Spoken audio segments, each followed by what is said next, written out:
What's up, everybody? Mike from Talk to the Mic here with another review.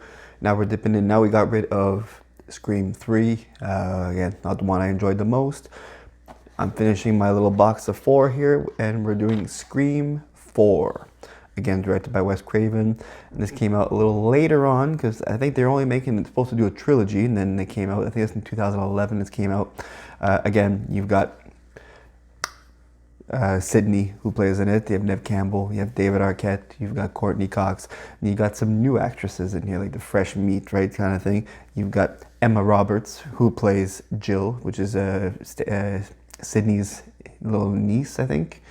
And you've got Hayden Patterson, who plays Kirby, who's become a really big name in this because she comes back in part 6. Spoiler alert. You've got Rory Culkin, who was a little kid in Home Alone who drank too much pop and wets his bed, which is also Macaulay Culkin's, I think, youngest brother, if I remember correctly, if I can remember that. And you've also got Deputy Hicks. That's Marley Shelton. She plays in that now too. So she's a new deputy. So now, the synopsis of the movie. First of all, this is the first time that I don't like an opening of a Scream movie because they go from Scream. You think it's Scream, and all of a sudden it's Stab 6, then it's Stab 6 going into Stab 7, and then he goes into then you get the first initial kills of the Woodsboro because they're back in Woodsboro, and you see that it's a new group of kids, and they are starting to get terrorized by Ghostface with the return, of Sydney coming to promote her book. Perfect timing for the anniversary. You've got David Arquette's Deputy Dewey, who's now Sheriff Dewey, and you've got Gail, who's his wife. And for the first time in these movies that they're actually together at the beginning of a movie, as opposed to being separate and getting back together, you see that Gail is not happy being back in Woodsboro. She's struggling to make a new book. She doesn't know what to write about. So when these things start happening again, it kind of motivates her back in a way. It kind of morbidly motivates her. And you've got the young cast. Kirby has become the new person for movies. She's like a horror movie buff. But you've also got Rory's character, which is Charlie, if I remember. Hold on, Charlie. Yeah, you have Charlie, and you've got, hold on there, I'll tell you your name. I got my little tablet right here. Charlie and Robbie, who are now the movie people. They have the film club at school. You've also got 2 actors in here that don't know why they're in here, because they're really not, to me, I find it was a waste of talent, honestly, to have them in there. But again, that's just me. You got Anthony Anderson, who plays a deputy, and you've got Adam Brody, who plays a detective. No, he's a deputy too. They're both deputies. On IMDb, they say both deputies, but they're both deputies. Those are some pretty good actors, and they're in there for a waste of time. This is also, I think, Wes Craven's last movie, so rest in peace, Wes Craven. So the killer starts going after the new kids, the young blood, but he wants to fish out Sydney. So it's just the same cat and mouse game going on. Who's done it? Who's the killer? This one's more interesting because, like I said, it's got now it's a trilogy. It's a reboot, remake, something with the rules. But one of the first scenes that I enjoy is when one of Emma's friends, Jill's friends, gets killed, and they're on the phone. So check this out. It's the worst imitation I've ever heard, Jill. Speaking of stab, you heard where the stab-a-thon's gonna be at? How did you know that? Because I'm standing in a closet. Stop, you are not.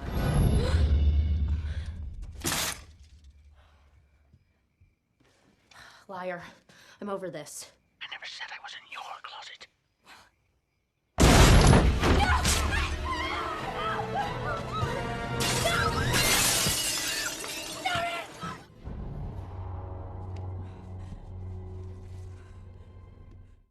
So there you go. See, they're on the phone. They're like, "Oh, you're in the closet. Oh, you're in the closet. Open it." It's like, I didn't say which closet. And then one of the most gory kills in Scream, I think, since Scream 6.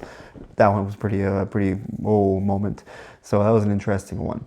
Now, another scene I like is when they're doing the stab-a-thon. It's like a hidden party that, well, not really too hidden. The thing's big enough. I'm surprised no one knows about it.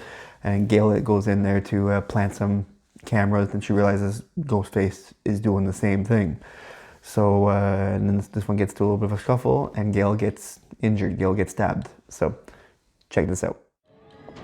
Look out your window.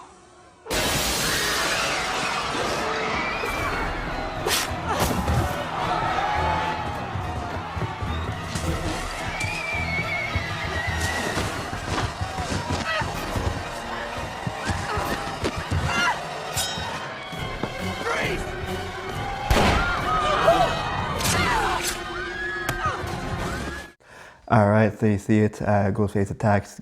Gale goes to the hospital, but this time it's Gale going to the hospital as opposed to how Dewey goes to the hospital all the time. Now the next scene I'm gonna show you. It's the it's a two-parter. It's the unveiling of the killers when you find out who they are. Yeah, it's interesting how they reveal. Plus, I'll show you a little clip of Kirby of how she knows her movie stuff, because they react a bit of what happens in the first movie in the opener, but in a different twist. So we'll start with that first. So check this out. Name the movie that started the slasher craze. Halloween, Texas Chainsaw Massacre, Last House on the Left, or Psycho? Psycho!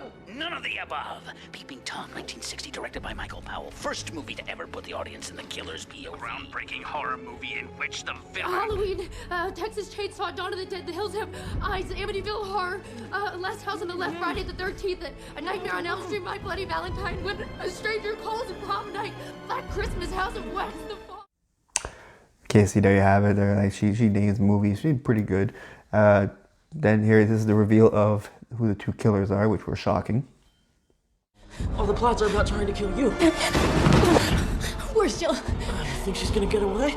Think anyone gets away?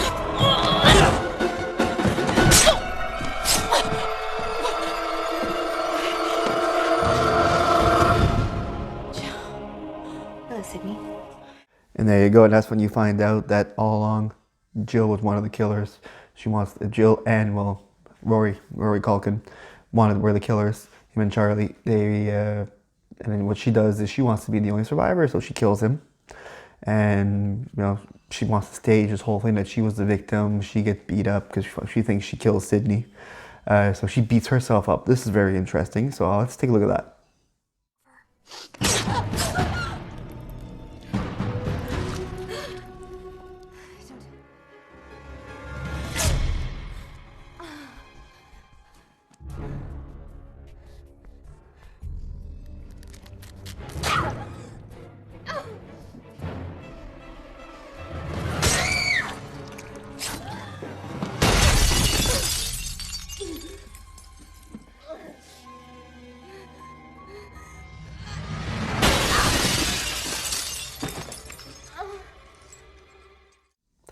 All right, and now the final thing I want to show you guys in this is they're in the hospital, and she's trying to make herself look like the hero, the survivor, and she's talking to Dewey, and she goes, "Oh, how's Gale? She got stabbed. Okay, cool." And when she goes, she finds out that Sydney's still alive, so she goes try to kill Sydney. Dewey goes talks to Gale, and he says, "Oh yeah, she's been stabbed in the same place." And then Gale goes, "Well, how does she know I got stabbed?" That's when they cued it in the head that she was the killer, and they go help Sydney. And the way that the killer dies in this one is interesting. So check this out. Can you give us a description? Joe, over here! Joe, what happened? Is your wife? She's gonna be fine. She's recovering. If I ever write a book one day, I'd want her to write it with me. We'd be a good team with our matching wounds and all. She thinks you guys should write a book together with your matching wounds. Why, she was stabbed in the shoulder? How did she know I was, too? Silly. Consider this an alternate ending. Clear. Clear? Clear. So there you have it. I like this movie. It was really good. It's a little, and all of them are better than Part 3. As I said, if you watch my review for Part 3, I was not too happy with that one. And I didn't find any bloopers for this one, so I didn't put any bloopers, but I'll try to see if I can find some for Scream, which will be the next one, Scream 5. Now, like I said, this movie was really good. I give it a 4 out of 5. I'll give this 4 out of 5 stars for this one. Like I said, some of the acting's a little off. I like the, here's another thing too. Before I cut, we're just gonna do another bonus one real quick. I just want to show you the new rules for this whatever they want to call it. So they have during the video club meeting, the two guys explain what the rules are. So check this out. So there you have it. Those are the new rules for Scream 4. Now, again, like I said, it's at first people thought Scream 4 was going to lag on, but I like it better than Scream 3, and I like it a little better than Scream 2, to be honest with you. The rating's a little different, but like I said, it was fun, it was different a little bit, and I really enjoyed it. So that was my review, real quick, nothing big, nothing fancy for Scream 4. Scream 5 will be a bigger one, and then this one here will be bigger, and it's the kind of reboot version of that. So again, thanks for watching this. Always remember, subscribe, like the videos, put yourself a little notification whenever I get a new one of these out. And the next one will be Scream, and then I got Scream 6, and then I'll be reviewing a couple other movies, well, a bunch of movies, and I got a couple of fan films I'm working on right now to promote, to review. So again, thank you all for the support. Take care.